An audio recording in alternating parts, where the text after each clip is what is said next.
Thank you for joining us in our program today.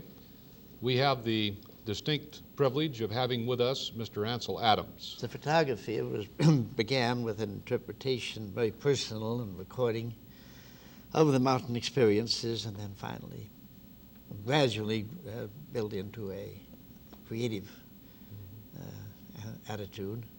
And as I say, it's with a struggle over a couple of years trying to do both. Music finally succumbed, and photography became a profession about 1931. When did you had a gallery in San Francisco, I know, some years ago. When was this? Oh, and after coming back from my first visit to New York and Alfred Stieglitz's wonderful gallery, the American Place, I thought there was an opportunity to have a gallery and not to do the same thing as Stieglitz had done, which would be impossible, but at least to show creative photography in San Francisco, and that worked for several months, but sorry to say the interest was not adequate. Well, this was also about the same time that the famous F-64 group was operational in San Francisco, huh? That's right, yeah. And we had the F-64 shows, Edward Weston, several other photographic shows, and also some fine painting shows.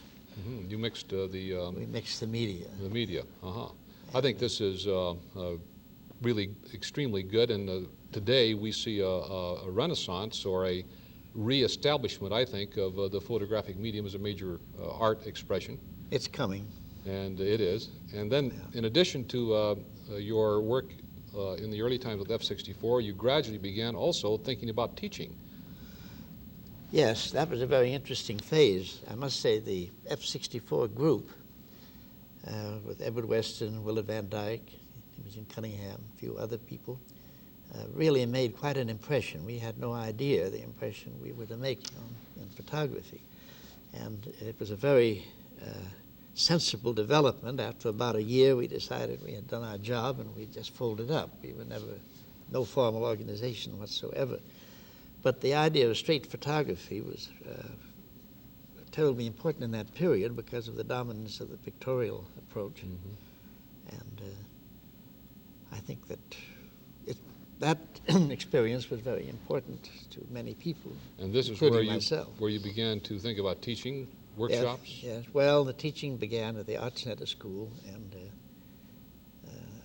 I think it would be interesting to state that in teaching music, one of the prime objectives is to reveal what the student has to say and to modulate his technique to his hand, to his nerves, to his abilities. Mm-hmm. In photography, when I started some work at the Art Center School in Los Angeles, I realized I had nothing to teach but the way I did it.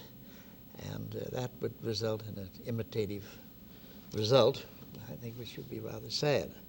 So out of that came the zone system, which is just applied sensitometry, which is more or less the basic fabric of the medium. Well, we could use another 30 minutes to talk to you, Ansel, but we are just about to wrap it up here today, and we want to thank the audience for being with us and for talking with Ansel Adams.